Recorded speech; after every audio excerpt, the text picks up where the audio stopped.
Welcome to the Infidel, podcast of the damned, the weekly companion show of the Infidel News. Join us as we discuss this week's religious accounts from an atheist perspective. From Timbuktu to Toledo, from Kathmandu to Canada, from Bangalore to Bangladesh. We deplore, you deride.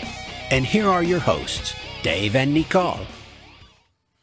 Hello, and welcome to show number 11 of the Infidel podcast of the damned.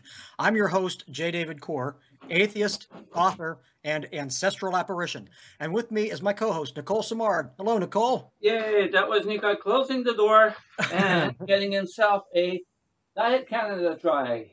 Now, that's something you cannot get in the U.S. Yeah, yes, we can. Also joining us today. You can? Yes. Also joining us today is one of our anchors, Jenny McDermott. Hello, Jenny. Hi, everyone. Today is Wednesday, November 19th, 2014, and we're going to be discussing the upcoming episodes of the Infidel News, which will run beginning Monday, November 24th, 2014. And yeah, we've been getting Canada Dry ginger ale forever. I was drinking that when I was a kid. You get that done in California, don't you, Jenny? Oh, yeah. Good stuff. Yeah. I love Canada Dry. It's good stuff. Yeah. But you don't get America Dry up there. So you don't know what you're missing.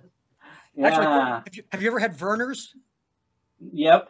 That's the stuff, man. I don't care what you say Canada about Dry your is Canada good. Dry. Like if you've got a headache, it's really good for that kind of stuff. For nausea, It actually works because it's got real ginger ale. Real ginger. What does Canada Dry or Verner's? Canada Dry. It's got real ginger in it. Yeah. I don't know if Verner's has real ginger or not, but it's got boy, I'll tell you what, it bubbles up when you open it. It gives you that in the nose. Verner's does. I love it. And now that we've done a bit of product promo. Yeah, you would think they would start sending us product. You would think. Yeah. But what are you gonna do? Cheers, Bloody Mary. Yeah. Here's Canada Dry. Cheers. Chamomile. Chamomile. Chamomile. That's what you're gonna fall. Not even coffee. She's gonna fall asleep Never. in the middle. I need to relax.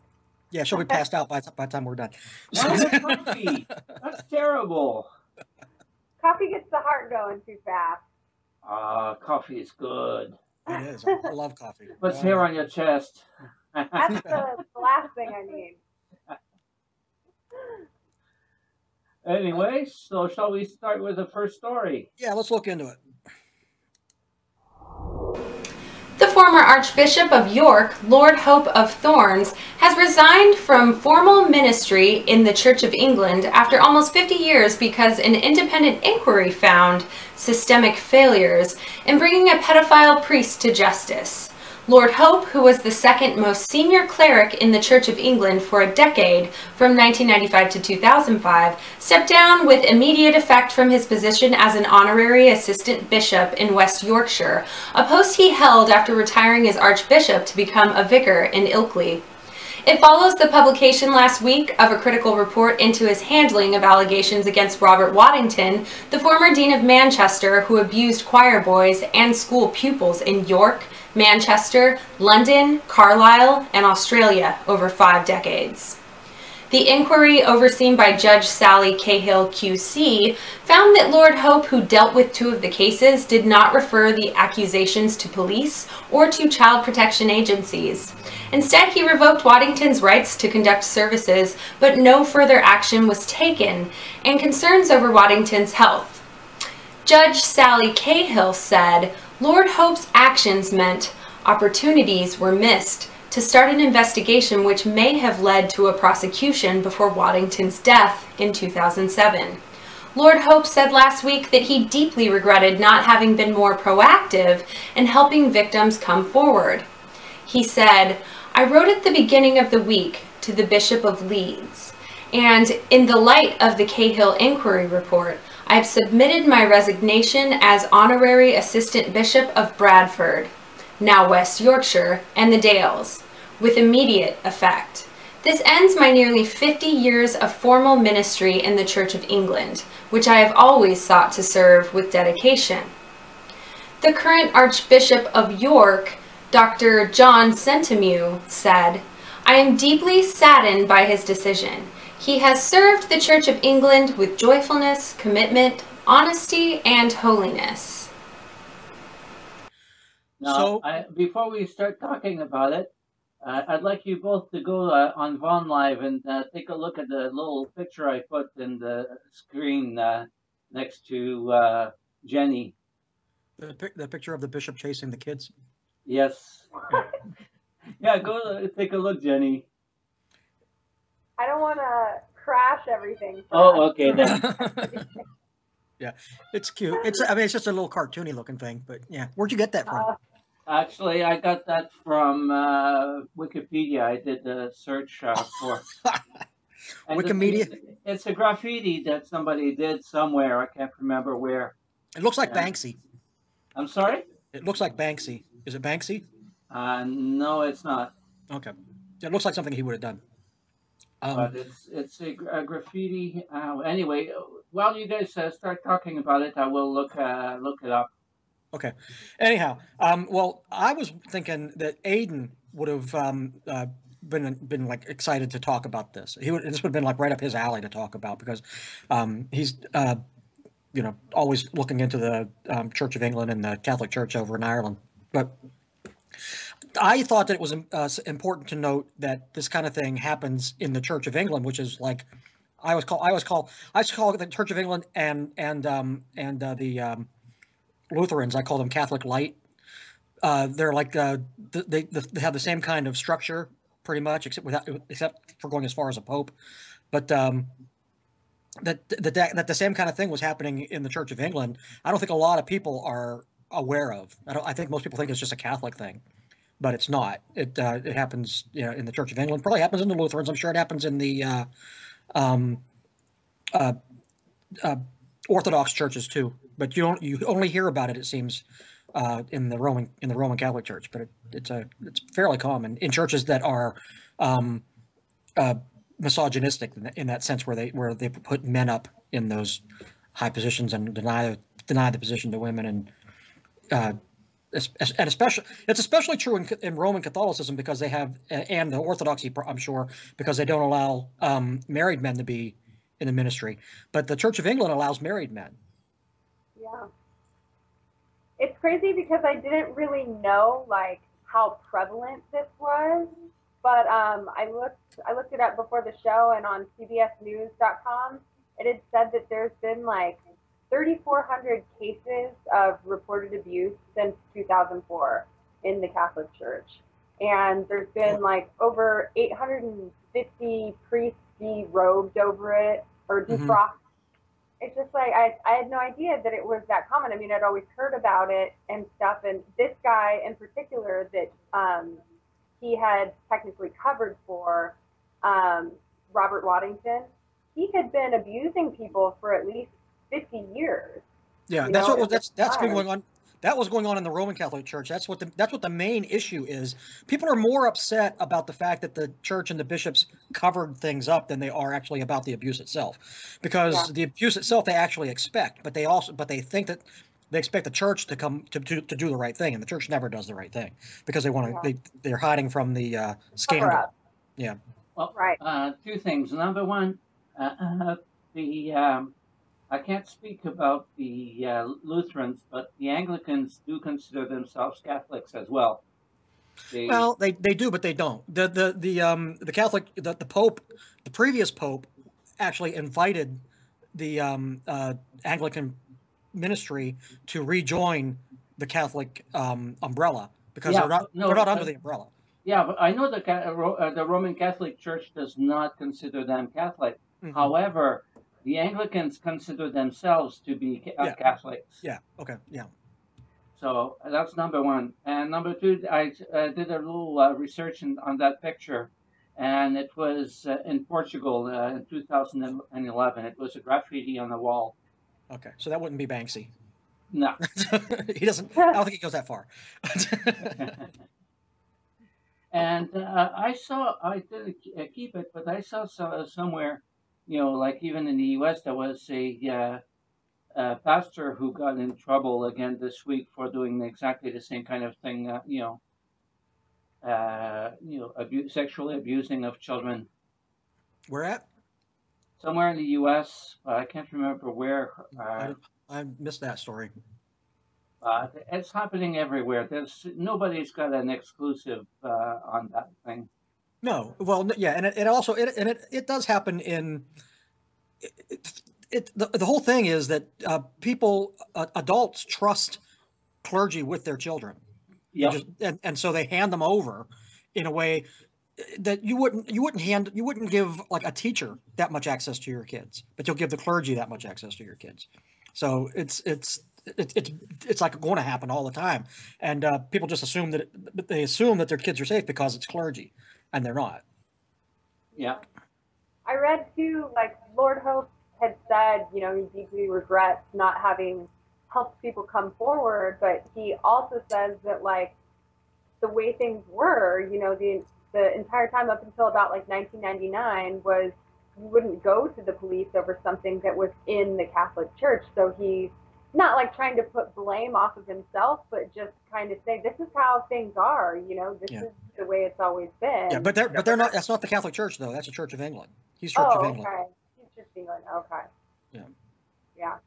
Yeah. So.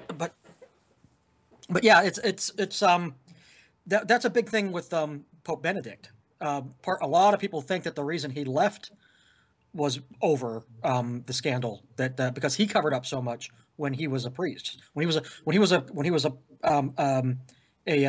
bishop and then a cardinal. He covered up for a lot of people, and there's a whole lot of evidence against him that Richard Dawkins actually threatened to have him arrested if he ever came to England, and which he did go to England and he wasn't arrested, and Dawkins was kind of upset about it, but and I don't blame him. But yeah, it's going on in England too, though, and nobody does. For a long time, people just turned a blind eye to it. I think people did go to their police, and the police expected, you know, they just didn't believe them because it was the vicar. Well, you know, so they're trusted with everything. Mm-hmm. Like when I was a kid, they in Quebec where I was, they were doing a test. They were considering, you know, dropping one of the grades in elementary school, so that instead of going like in Canada, actually no, in Quebec, at that time you had grades 1 through 7 as junior school. That we didn't have high, and then after that we had 5 years of high school. And so they were considering getting rid of the grade 7, and you know, and when they were considering doing it, they were doing a test. You know, if you passed the test, then you could skip grade 7 and go straight to grade 8. And I passed the test, and my parents went and asked the local priest, "Do you think it would be all right for us to let our son, you know, skip the grade?" And so he said, you know, he didn't think it would be a good idea to have me used as a guinea pig. Yeah. So I didn't skip the grade. And then the year after I did grade 7 was totally eliminated. So everybody behind me, you know, skipped grade 7. Yeah. Yeah. Well, these things happen, you know. Yep. Yeah. The Catholic schools in the United States are all being phased out. There are very few Catholic parochial schools left anymore. They're just the churches. The people are not sending their kids to the parochial schools, which is odd because there's a growing homeschooling, and there's a growing I don't know what you would call it, but it's just not Catholic grades. It's not Catholic schools, but it's private schools. They're growing, and the Republicans all want to give government funds to these private schools, but for some reason nobody's sending their kids to Catholic schools anymore. And I'm wondering how much of it has to do with these scandals, whether people are finally just afraid to send their kids to Catholic schools, or whether it's just that they don't want to pay the tuitions. Yeah, well, over here it's for historical reasons. We've got officially public and Catholic school boards in all the provinces. Mm-hmm. Actually, it's not quite all provinces anymore. Some provinces got rid of the Catholic school boards, but most provinces still have Catholic school boards, and it's for a historical reason. Mm-hmm. So, and they're getting government money. Yeah, well, it's time to change that. Yeah, absolutely. Yeah. I wonder too, because you know how creationism is banned in teaching in the public schools now.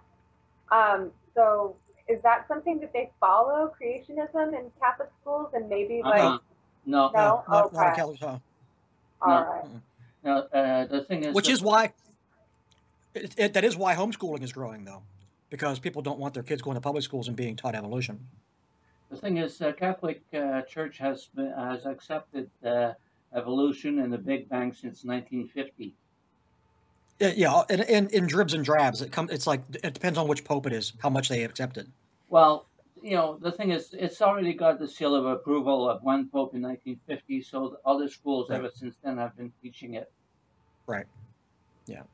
Yeah. The popes have been saying, the last couple of popes have been saying that the Big Bang and evolution are guided by God's hand. Yeah. So yeah, but when you go to school, when you go to a Catholic school, or because I was raised Catholic and I went to what they call catechism, which was the Saturday comfort. I forget what's contradation of, I don't know. It's just a weird Latin term. No, it's I can't remember. It was CCD. It was, something of doctrine, but it was but anyway, they didn't teach they didn't talk about creationism. You didn't talk about Noah's Ark. They didn't talk. It's not like Sunday school, like the Protestant Sunday school. It's completely different. They don't talk about that stuff at all. It's all stuff about Jesus and transmogrification and all. They talk about that, but they didn't talk about the Old Testament really at all. No, not even Moses. Man, the Old Testament in the Roman Catholic Church is more considered like a book of stories and stuff that can be looked at for moral or whatever, but it's not really pushed as historical facts. Mm-hmm. All the homilies are from the New Testament. Yeah. Mm-hmm. Everything's the New Testament. Yeah. Okay. Well, let's move on. Let's do the second story. Okay, second story. Come on. Here we go. On November 1st, on the campus of Michigan State University, an organization called Creation Summit, sponsored by Origin Summit, a quasi-scientific examination of the scientific evidence in favor of biblical creationism, featured workshops with titles like The Big Bang is Fake, with the word fake in all capital letters, and Hitler's Worldview. Said the group's executive director, Mike Smith, "We want to show the scientific evidence that shows intelligent design. We're not coming to the campus to promote Bible verses or sermons." However, some were skeptical. "It's a sign of how desperate creationists have become," said renowned MSU biology professor Robert T. Pennock, who had refused a challenge to debate as a centerpiece of the summit. Pennock continued, "They have to make schoolyard bully taunts, blame evolution for Hitler, and raffle a free iPad to create a controversy and draw an audience." In fact, the university received several complaints from faculty and alumni who challenged the value of allowing scientific hokum on the university campus, but the university took a different stance. "Not everyone is going to agree with everything everyone says," MSU spokesman Jason Cody said. "We're a public university and we encourage free speech and academic freedom." Okay, so there's a lot of controversy in the atheist community as to whether scientists or notable atheists should even debate creationists. Yeah. So when these guys came to the University of Michigan, they were really wanting to have a debate, and nobody would debate them. Which usually it's the other way around. Usually you hear of the Christians being afraid to debate, but these guys were like itching to debate. Nobody would debate them. And in a sense, I like it when atheists debate debate the religious. Like the term crocoduck comes from a debate that a couple of atheists had on television with Ray Comfort and Kirk Cameron. Yep. Because Kirk Cameron said if evolution was true, we would see this, and he held up a picture of a half crocodile, half duck, and he said, "Where's the crocoduck?" Which totally misses the point of what evolution is. So, but it gives people it gives atheists and scientists who are not necessarily atheists a chance to explain to these people what their misconceptions are about science. And when you don't do it, when you refuse to do it, it makes it look like you're afraid of them. Actually, it's so funny. When when Kirk Cameron first showed the crocoduck, because the two atheists was flabbergasted, and you could see I guess it was a man and a woman. And the man, you can read his lips. He's going, "Oh my God!"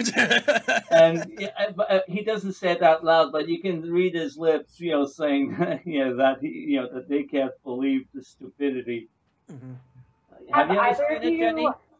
What? Have you ever seen that thing? I've seen the meme with Kirk Cameron holding it like. Did either of you see the Creation Summit website? No. By chance? I looked at it before the show today, and it basically has 3 videos on it when you scroll down.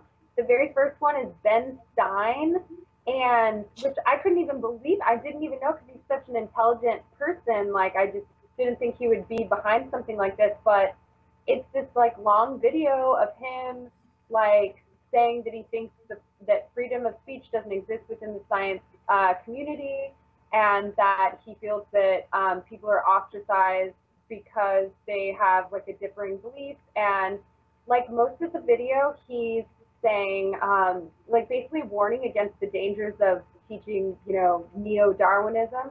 And he shows throughout, or whoever filmed it shows throughout, pictures of concentration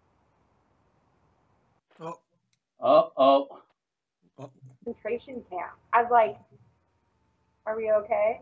Yeah, you froze for a minute, but okay. Your pictures. So you said that they showed, and you froze. We don't know what they showed. Something about they showed concentration camps as this is what could happen if we the whole allow Hitler. them to lie to our children and brainwash them. And every other picture is a child with a hand over its mouth, or children sitting in front of the TV watching The Simpsons, where Marge says, or Lisa says something about no, evolution is fact, or something like that. And they're trying to fear monger people into this is your children are being lied to. Yeah, Ben Stein did a documentary called Expelled, where he got a couple of professors who were censured for trying to teach creationism in school to be interviewed by him in documentary fashion. And he also sneaked into a couple of people. I think he talks to Dawkins in that movie, doesn't he?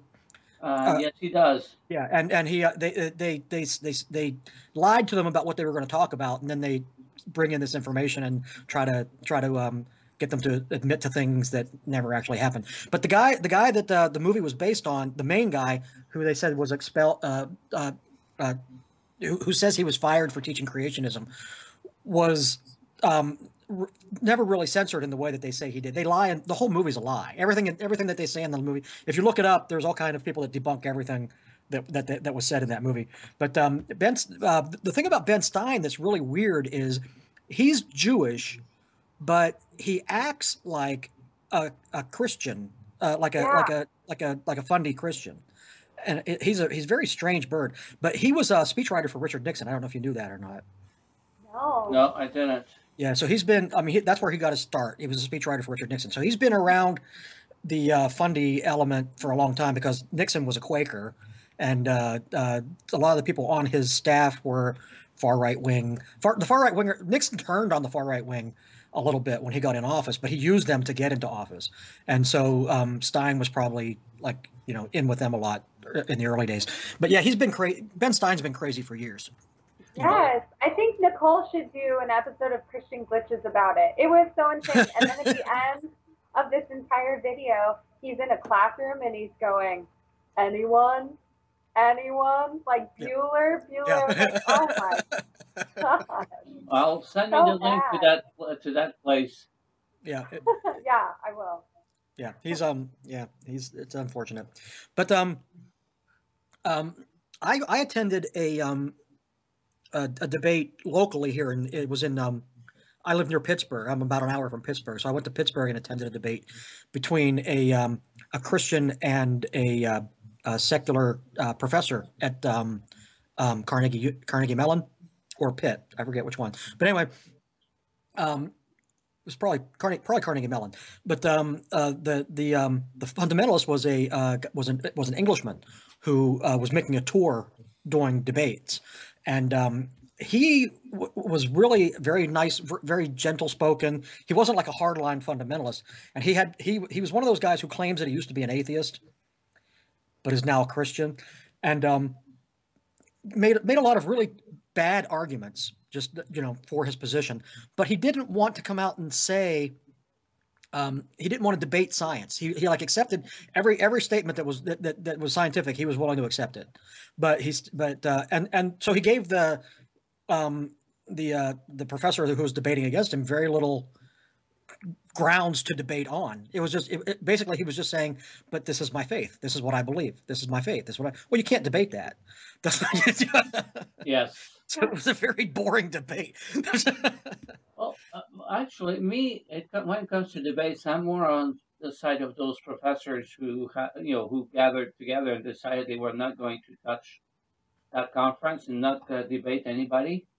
Yeah. I see absolutely 0 point in debating. It does not. The stuff is already settled. So, but it's not settled in everybody's mind. Is the point? Well, I mean, so when what happens is like when Ken Ham and Bill Nye had their debate, a lot of people were told Bill Nye, don't do it. But I have seen on Reddit, especially, I've seen a number of people say that they were on the fence and they got pushed over toward atheism after that debate. Oh yeah, because they saw how bad Ken Ham did and so when they because they were like looking to that to help support them, to prop up their faith, and when it was so badly handled, it just made them look into it more. They wanted to find the answers for themselves. Matt Dillahunty was going to be a preacher and became an atheist by reading the Bible and looking into what the Bible says, and then looking into the counter arguments. So if you don't get the counter arguments, if you just don't know that they're out there, or you don't have any exposure to them, then a lot of people aren't going to become atheists. And I think that exposing people to the counter arguments, whether it's them finding it themselves in forums or finding it on websites, atheist websites, or through these debates, and it's all good. To me, it's all good. I think you're both right, but also it's like the thing is that the people who subscribe to that sort of like creationism position don't even, and I'm not trying to like generalize them, but they wouldn't understand, argument even. Right, and that's like a thing too, is like through YouTube commenters and things like that, people be like, you just got destroyed. And you're like, no, this person that you subscribe to gave no argument. So yes, it's almost pointless to debate in that sense. But but you're not. But no matter what you do, you're not going to convince Ken Ham. The debate is not the debate. The point of the point of the debate was not to convince Ken Ham, and the point of the point of the debate was not to convince his diehard followers, but those people who are on the fence that get the message. That's who it's for. Mm-hmm. That's where the value is. And it does educate. Like Ray Comfort, for example, bringing him up again, has been educated about where he's wrong again and again and again, and still makes the same arguments. Yes. Yeah. So you're not going to convince him because you can't convince him. Although he has admitted to being wrong about a few things. That famous banana thing with Ray Comfort, he knows he was wrong. And if you bring it up to him, he laughs it off and says, "Yeah, I was wrong." What's that? You haven't seen that? Oh, he makes this. Seen the banana? Oh, that's famous. It'll be in the show notes so that you get a chance to see it. But he says, "Behold, the atheist nightmare." That's my best Australian accent. and he holds up a banana, and he explains that God made this perfect food that fits perfectly in your hand, and that it has an opener at the top of it, and it's perfectly nutritious, and blah blah blah blah blah, without realizing that, and that's his whole point. That's what the video is all about. But then people have pointed out to him, bananas are not naturally like that. Bananas are naturally round, sort of like shaped like an avocado. They're hard. They're full of big seeds. They're not nearly as sweet. What happened is there was a few banana trees that grew that had slightly modified bananas on it, and they were cultivated to prefer that new shape, and they became longer and longer and easier to open because of selective breeding. So it wasn't God at all. It was evolution and human directed evolution that created the banana.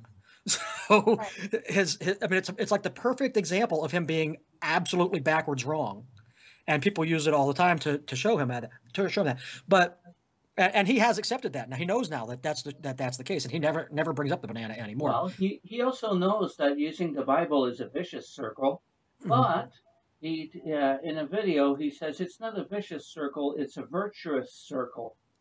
Yeah. It's funny too how selfish I feel like religion is, to think that it's all, for human beings, because bananas actually, with apes or primates, whichever ones are eating it at the time, they are meant to eat the skin when it's green because it acts as like a super protein or something for them. Because I guess after it's yellow, it loses that quality, but they're meant to eat the skin because it gives them all these nutrients that they need. So it's not specifically for man, just have a banana. Yeah, well, but even that's a symbiosis that develops too. You have there's examples in nature of a type of beetle that can survive with like termites because it gives them a benefit. Or there's wasps that survive with certain kinds of beetles and kill every other kind of beetle, but they allow one kind of beetle in because it gives a benefit to the babies. So there's like symbiosis that develop. It's what are those things that cling to the sides of sharks? Oh yes, that's the type of fish. Yeah, yeah, and they eat whatever the shark. Whenever the shark kills, they help clean up the debris from the ocean, so the ocean stays clean, and they keep the shark clean at the same time, so the shark doesn't bother with them. It just lets them ride. So because they both get benefit. They both get a benefit from the relationship. So symbiosis is occur, and if you're a Christian or a fundamentalist, you're going to look at that and you're going to say, look what God did. But if you're an evolutionist, you're going to look at that and you're going to say, look how nature adapts. It's all going to depend on your point of view. Yeah. Which speaking of point of view, there was I saw a test yesterday, which I want to link in the show notes. But I want to tell you, I want to ask you guys this real quick mathematical question and see how you answer it, because there's this theory that if you answer the question correctly, you're more likely to be an atheist, and if you answer the question wrong, you're more likely to be. And it's a math question, and the question is. Actually, there's three questions, but I'm just going to ask one of them. You have a base. You go out to buy a baseball and bat, all right, and it costs $1.10. I know the math doesn't. I know cost wise that doesn't make any sense, but just go with it. So it costs $1.10 for a ball and bat. The bat costs exactly $1 more than the ball. It costs $1.10 for both. How much does the ball cost? 10 cents. Nicole? $1? Yeah. No, I have no idea. A nickel. A nickel. Okay. Because the ball's a nickel. Yeah. the bat's $1 and a nickel, so it costs $1 more. Yeah. Right, but you're intuitively you're going to think, and the idea is that when you answer intuitively, you're more likely to be a Christian, and when you answer it analytically, you're more likely to be an atheist. I'm a Christian. You apparently are, because you jumped right on Yeah. that and said $1. Here's one of the other questions, and think about this one for a minute. Don't just jump on the answer, because it's really it's analytical, and the answer is kind of obvious when you think about it, but it's not the answer that you would automatically first gravitate to. There's a pond, and it has lily pads on it. The lily pads double in volume every day. On day 48, the pond is 100% covered with lily pads. On day 48, the pond is 100% covered with lily pads. The lily pads double in volume every day. On what day was the pond half covered with lily pads? 24. That's a better answer than the intuitive answer. Day 47, because they double in volume every day. So the day before, they were half covered. The day before. That's what I was going to say. Don't ask me anything.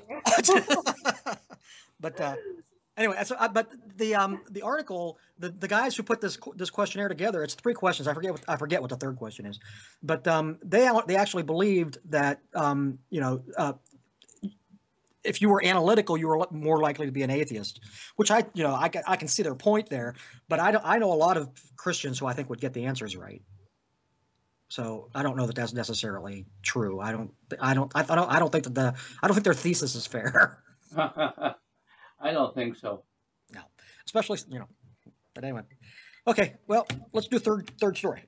All right. There couldn't be a more flagrant violation of the Constitution than a direct cash donation to a Christian ministry for the purpose of promoting church-going. These were the words of Annie Laurie Gaylor, co-president of the Freedom from Religion Foundation, in a letter describing her organization's opposition to a plan to donate $3,000 in taxpayer money to the Covington Baptist Association. As Covington County, Alabama Commissioner and Judson Baptist Church Deacon Harold Elmore said, using syntax one normally finds only in a Tennessee Williams script, quote, "They're gone meet once a month, and it's nothing but men. They've done a lot of work on it down there. They come to me and ask me for our help. The intended purpose of the funds is for renovation of the old Stanley Schoolhouse, a facility reported owned by the Baptists, which has been designated for monthly meetings of, quote, non-churched men. Perhaps the church wouldn't need the funds for renovation had they not earmarked their own funds for steak dinners." Describing the planned monthly meetings, one of the program's coordinators, Chris Jackson, was quoted as saying, "We know that if we get the father, we have a 95% chance of reaching the rest of the family." Jackson continued, "We'll cook you a free steak dinner if you come." So, by the way, good job reading that. Thank you. I was wondering if you were going to do for, that's one of the reasons. One of the reasons that I picked this story to be one of our stories is because I got a kick out of writing that story because of that quote. That's how the journalist that wrote the initial story. That's how he quoted the guy. I mean, he exactly quoted him that way. What's the quote again? Let me find the quote real quick here. It's they're gone meet once a month, and it's nothing but men. They've done a lot of work on it there. They come to me and ask me for our help. When I read that, I thought there is no way I'm not using that direct quote, and I got a kick out of calling it syntax one normally only finds in a Tennessee Williams script. I thought that was a great line. I'll be right back. Continue without me. Okay. I love the title. Yeah. What they gonna do? What they done, went and did. That's hilarious. I don't know if you ever get to see these, but when I read the titles to these, I put a lot into it. Yeah, so I thought it was interesting that the Covington County Commissioner is also the deacon. Yeah, the deacon of of the church. The church. Yeah, but one thing I did in doing my research when I was writing this story, because the story was repeated by the Huffington Post and local media. I don't know that the story is actually has teeth, because on the surface and the way it's been reported, if it was exactly the way it's reported, then yeah, it's terrible. They're donating tax money to a church. But in doing my research, people in the community are saying that the church gave that property to the city years ago, and they use it as a community center. But the church still uses it for their own functions as well, which is fine, because you can use a community center for this kind of function, right? If it's a community center.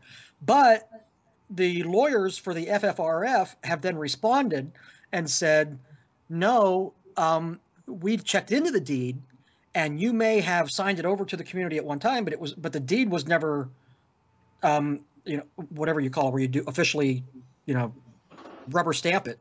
So, so if the deed has not actually been officially turned over to the city, then it still belongs to the church, and it's still the church using city funds. So it's actually more of a gray area than it seems like, in the way the stories are all being presented, which is why when I wrote the story, I actually went back after I wrote it and edited in one word. I edited in reportedly, the word reportedly, because the way I had written it, I was trusting the sources at first, but I didn't want to just trust the sources. I wanted to look into it. And so the sentence says a facility owned by the Baptists. I changed to a facility reportedly owned by the Baptists, because until it's actually settled, we don't know. Yeah, until it's proven in court. Yeah. Well, they said that the Freedom from Religion Foundation's lawyers had asked the guy on 2 occasions what it was used for, and each time even though he said all these things about it being a community center, in the end he still said it's for people that aren't, of our denomination, just people who believe in God to get together and worship or whatever. It's like a men's club. And so the fact that he even said that it was like remotely, like religiously affiliated, was why they ended up having to rescind the check for $3,000. Mm-hmm. I guess. Yeah, So. which is good. But yeah, the that kind of thing happens all. I've attended local community, here in Ohio, in my hometown. I've attended city board meetings and etc. And there's always people there. Not always, but every once in a while, somebody will come and they'll say, we want to do this, and they ask for city funds, and the city just says, we can't give you funds for that. There's no way. It's got to be sectarian or secular. Can't be sectarian in any sense. I was at a meeting one time, and a guy came and told the city council that they were putting 3 crosses on the hill. You were going to be able to see him from the highway, and blah blah blah blah blah. And the city council members were like polite to him, but they were like, "What are you asking us to help fund this?" And he says, "No, we have church funds for it. I just wanted to, let you know about it." And they're like, "Okay, thank you." But there was no reason. It was on private grounds. Nobody cares. It's perfectly fine. But he insisted on coming to the city council meeting and telling the city, that's where I was looking for, city council. He came to city council and told them about it for some reason, like they were going to get behind it and help promote it or something, but they can't. So yeah, but down in Georgia, I think there's a lot of this kind of crossover where people don't realize, that they do expect their city council members to support their churches. And let's put it this way: a lot of people don't realize a lot. They like to say, the Constitution, but they don't know what it says. Yeah. But is it Louisiana now that wants to make, or is it Texas that wants to make Christianity the official state religion? There's a senator trying to do that, but he's not going to get away with it. But yeah, I think it's Louisiana. I think you're right, it's Louisiana. But yeah, it's just crazy. Yeah. But that's exactly why the First Amendment exists. But yeah, you can't do that. There's an interesting thing going on now in Florida, which I think we'll probably be covering, where the the Satanists that Jenny's all lovey-dovey with, have Lucian Greaves has finally gotten the school board down there to start rethinking the idea of handing out Bibles, because the Satanists want to do it too. And the quote that I love is, he's the guy in charge of the program said that they took it. A couple of groups took advantage of our open forum. But he didn't mean took advantage in the sense of, hey, come take advantage of our open forum. He meant like, you're taking advantage of our open forum. Yeah. Actually, although it would be tempting to, what's the name of that gentleman again that we interviewed not long ago, whose son Dad is a Buddhist. But because Stanley? I'm sorry? Stan? No. Anyway, the thing is, there's Facebook too. I should know. there's some stuff growing up over there, and because the school started distributing Bibles to the students. Scott Lane, and so there's stuff growing up on that front. And although it would be tempting for me to say, why don't you get the Satanists, to donate books too? That would be manipulating the news, not creating the news, not covering the news. Yeah. Right. Yeah. So, or on the Satanist thing, how they had that statue of Baphomet they were going to try to put up, but I was talking about last time. Well, you know how the Christian guy crashed into the Ten Commandments and then got out and urinated on them and claimed it was due to like some mental episode he was having. I think that because of that, they're not going to be able to put that statue up now because it's knocked over. It's no longer there. So they can't say, well, you're allowing the Ten Commandments to be on this like city grounds, basically. So I guess, I don't know, they might have lost that one, I think. Well, they don't need to. If the Ten Commandments are gone and they don't put them back, then they don't need to, because really that's the point. The point is not we don't want equal time. Really, it's not. We're demanding equal time, but we don't want equal time. We want the Christians to quit, and then we can leave them alone. Yep. But, which is what's ironic about the whole thing, where the guy said that they took advantage of our open forum, because he's upset that they had this open forum to allow Christians to proselytize, but then when the atheists and the Satanists decided that they wanted to proselytize too, they're all worked up about it, which is something that I've always said. Every time I get in an argument with a Christian about church-state separation because they want to put up a creche on city buildings or whatever it is. Every time you get into that argument, and you bring up the point, well, if the Muslims did this, you'd be upset. They always say no, they wouldn't, but yes, they would. And here's the evidence that they would. Because they did. Because they got upset when and said that they were taking advantage of their forum, because it's a forum for Christians, clearly, Yeah. Well, I guess the Freedom from Religion Foundation, I read somewhere that they ended up getting involved in this because they have one of their original chapters in Andalusia, Alabama, where this happened. Alabama? Yeah, and so it's like called the Free Thought Association. And they got on it and immediately started to protest. And I think that's why this woman, Gaylor, got involved. Mm-hmm. Lori Gaylor, yeah. Every time they do this kind of thing, they're counting on the fact that nobody's going to pay attention.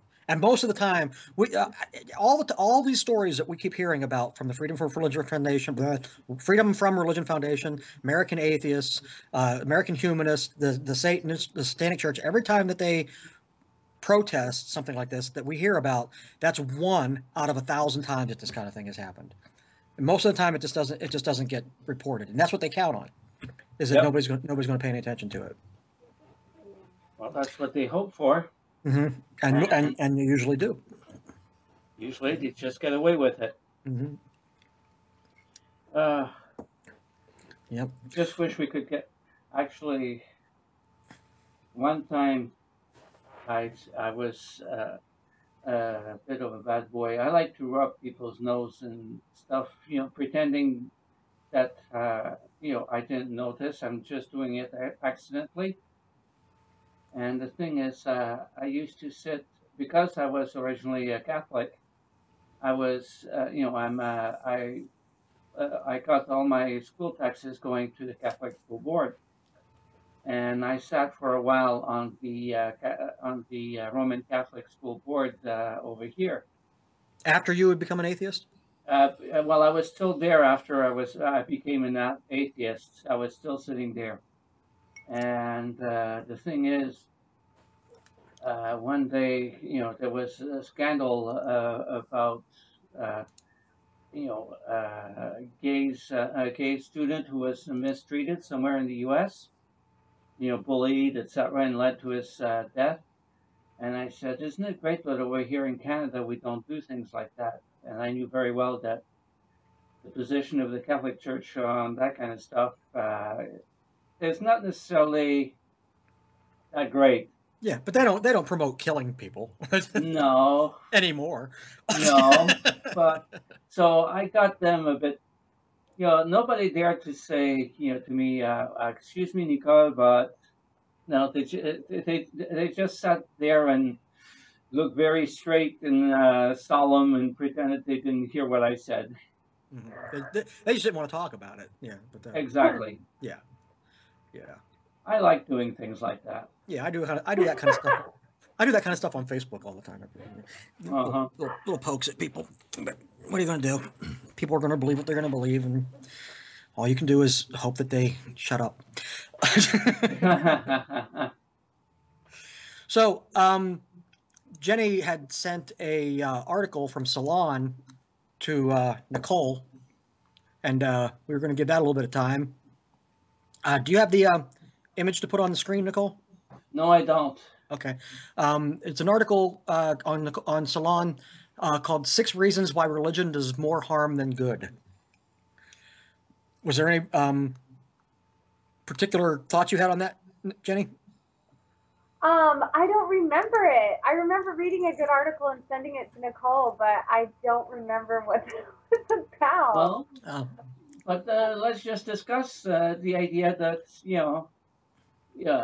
religion is not necessarily good for humanity. Right. Well, I have the article right here. I can read the 6 without reading the whole article. I can read the 6. The 6. Number 1 is religion promotes tribalism, which is definitely true. Which is especially in Islam. That's what the whole Shia, Sunni, Alawi. I can't think of all the names of them, but there's a lot of them. And the second one is religion anchors believers to the Iron Age, which is only true of certain religions. It's really that's really not. I don't understand why they included that, because it's only true of Iron Age religions, which Islam isn't even an Iron Age religion, is it? Weren't we out of the Iron Age by the time Islam came around?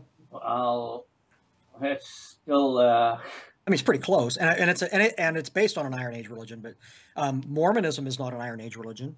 Scientology is not an Iron Age religion. But anyway, number 3 was religion makes a virtue out of faith, which was my favorite, because I always, faith is synonymous with credulity and gullibility. It means the same thing. If you look at the definition of credulity, gullibility, and faith, it's all the same definition.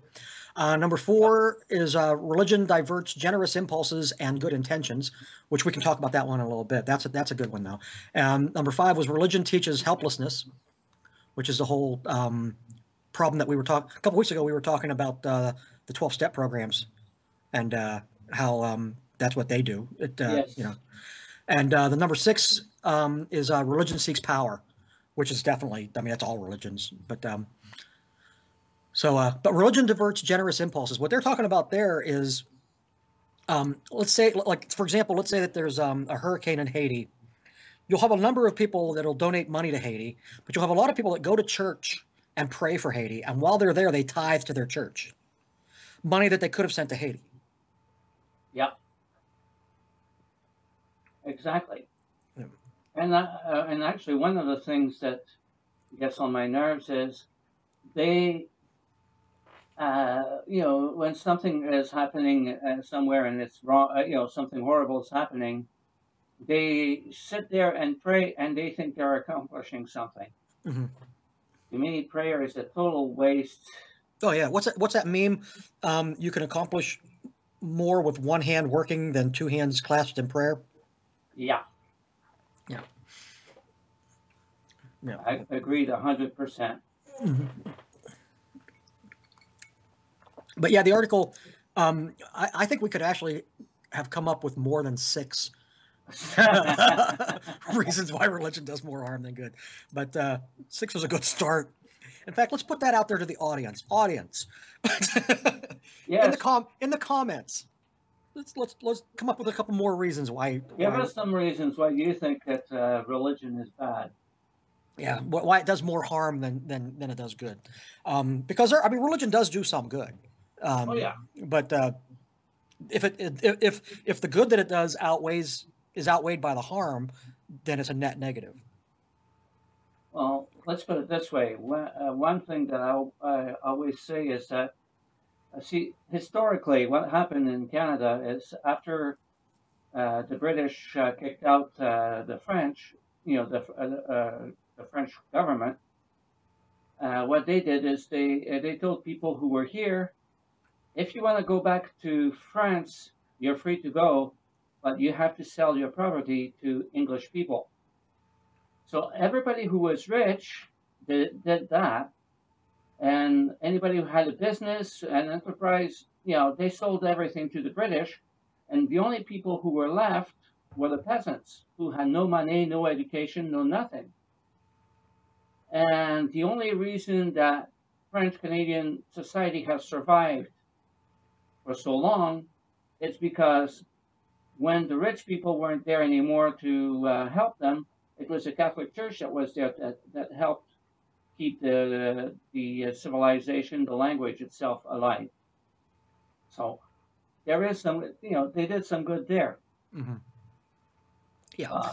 Yeah, and also, it can be argued that for religious people, it does good in the sense that it gives you comfort in times when you're, when somebody's died, or when you're, a love affair ends, or whatever, any kind of sorrow, you can take comfort in religion if you're of that mindset. So it does that good for those people, and also if you're the type of person who believes that God punishes, it may keep you on the straight and narrow. If you're that type of person, so that sort of does good in that sense. But does that outweigh all the bad that it does? No, I don't think so. I think religion, overall does more harm than it does good. Yeah, absolutely. I agree. Do you guys ever watch The Bible Reloaded on YouTube? Who does that? It's Hugo something. I don't know their names, but it's The Bible Reloaded. It's amazing. They read through the Bible. They'll do like 2 chapters or something, and then just make commentary on it, because I feel like a common thing with religious people, and even atheists who aren't super familiar with the Bible, is they'll say, well, it has stories with great morals in it, even though there are some bad things. Well, they actually go through and read all these stories, and they're awful. Yeah. They're horrible. They're right now talking about Saul and how he has many deaths throughout the Bible.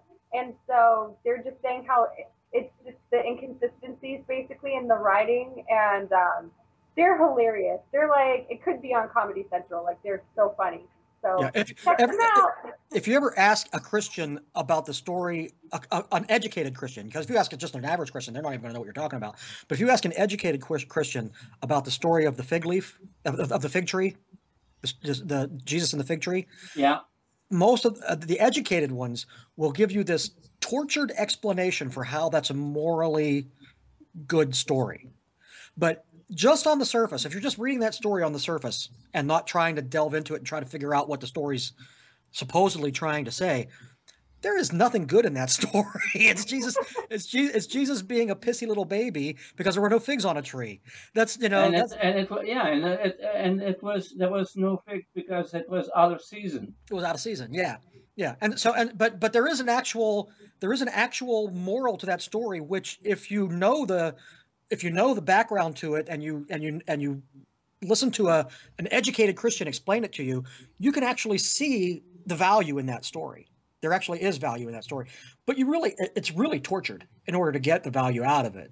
It's I mean, really like Well, that's twisted. what they do. They stand up there and they say, "This weekend I went fishing," and it reminds me they have some like anecdotal, completely unrelated thing, and try to tie it into some Bible verses. I mean, just from my own experience of being in a church before, it's like you're kind of, is this what this is about? Yeah. Well, the fact that they can think that the story of Noah and God killing everybody to repopulate the earth is a morally good story, and the fact that they can think that the story of the binding of Isaac is a morally good story, the fact that they can think that the story of Job or the story of Lot, any of those stories that you can find anything morally good in them, is just that there's something wrong with people that think that way. Meanwhile, you can read Dickens or you can read Aesop's fables, and just right there on the surface, you can get the morals. And you don't have to twist yourself into knots to get the moral out of them. They're right there. No blood, no rivers running with blood. Well, there is. I can't remember where it is in the Bible, but there is one spot where God says, "I will not do evil anymore." Anymore, yeah. Right. Well, that's the rainbow in Noah. That's God promising never to do this particular evil thing. But he does say, "I will not do evil." That means that he did evil the first time. Mm-hmm. Yeah. Well, even from the very beginning, the whole idea of God telling Adam and Eve, "Don't eat from this tree, but I know you're going to, and when you do, you're in trouble." Just that is him setting it up, the whole thing. Yep. Because he supposedly knows everything. Yeah. Yeah. So yeah, it's just the whole thing's so convoluted, but they can't. There are ways to read all of these stories and find them to be morally good moral messages in them if you break your back to do it. But you shouldn't have to. A good God would write a better book. Yeah. Well, there was I got involved a bit in an exchange with some Christians today. They were saying, the video is saying that there are no atheists. Mm-hmm. Atheists do not exist because they know that God exists and blah, blah, blah, blah, blah, blah, blah. And so I started off by baiting them. Oops, did I say that? Saying, thank you for saying that, telling me that I'm just a figment of my own imagination. Mm-hmm. And then, it turned into, at one point, somebody saying, I said, quoting the Bible to me is proving that I knew that God existed. And so I said, excuse me, but before you can quote the Bible at me, first you have to prove to me that God exists, that there is a God. 2, you have to prove to me that, it is your God and not some other God. And 3, you have to prove to me that your God actually, is responsible for that book. Mm-hmm. Until you prove all those 3 to me, there's, I won't believe anything you have to tell me. There's no point in quoting the Bible to me. You haven't proven yet that your God exists and that it is your God that is the God of the universe or whatever. Mm-hmm. And the guy, you know what he replied? What? He replied, I want to give you the proof because you still wouldn't believe it. Yeah. I said, thank you very much. You just you just said that He just atheists contradicted exist. himself. Yeah. You just said that atheists exist. Yeah. They always fall back on the fool in his heart says that there is no God too. That's the Yeah. other. That's the other default of the. But let's go ahead and wrap things up because Okay. we're a little over an hour now. Jenny, is there anything coming up on your channel that we should be looking for? I have a couple of ideas, nothing specific, maybe something about how there are little leaders throughout YouTube that sort of incite like armies of hate to come and leave horrible comments on other people's videos. Just more like internet harassment type stuff. Okay, well, don't forget to mention Thunderfoot and Pat Condell. Okay. I also might parody Thunderfoot because I bought this like really curly weird wig and I have glasses, so I was thinking I might do that. Just stir the pot a little. That'd be good. That'd be good. Nicole, when are we getting another Christian Glitches video? Oh, well, when I get off my ass and start working at it again. No, it's just that with all those videos, production of this stuff, and then I also have to put together some pictures for a cousin of mine, and with everything piling up at once, I'm letting a few things slide. Okay, well, we're looking for another Christian Glitches video, so be on the. There was no Christian Glitches this week, by the way, audience. Nicole didn't have one for us this week, so if you tuned in just for that, you're SOL. Okay. My YouTube channel has nothing coming. I'm not working on anything on YouTube right now. I'm getting ready to put out a graphic novel in December and a mystery novel that I already have out on Amazon. I'm about to put out on Nook and some other sites. So if you're looking for something from me, that's where you should be looking. So anyway, so with that all said, let's go ahead and. Anybody else have anything else before I wrap it up? That's it. Okay, well, that's all for today, folks. Please make sure that you subscribe to the Atheism TV channel. There you can watch the Infidel News for the Damned, where our talented team of writers and anchors present these and other stories not normally covered in the media. In the coming week, the Infidel will rerun today's stories and many more fascinating ones. You'll find Atheism TV at youtube.com/atheismtv. The Infidel Podcast of the Damned is a Nicole SD production. Nicole and I would like to recognize and say thank you to Truth Surge, who did the voiceover used in our intro and gave us permission to use music from his song Lied To as our opening theme. We'd also like to thank Jenny for participating in today's podcast. Thank you again, Jenny. Nicole's channel is Nicole SD and can be found at youtube.com/NICOLSD. I'm Gamut Man on YouTube, at Gamut Man on Twitter, and my blog and information on my books, including my nonfiction title, Believe It, You Know an Atheist, as well as my mystery novels featuring the atheist detective Lupa Schwartz, can be accessed at tinyurl.com/LupaLanding. While there, you can sign up to receive my newsletter. Signing up also entitles you to choose one free ebook title from my collection of 99-cent novellas. Thank you for watching, and we'll see everybody next week. Thank you.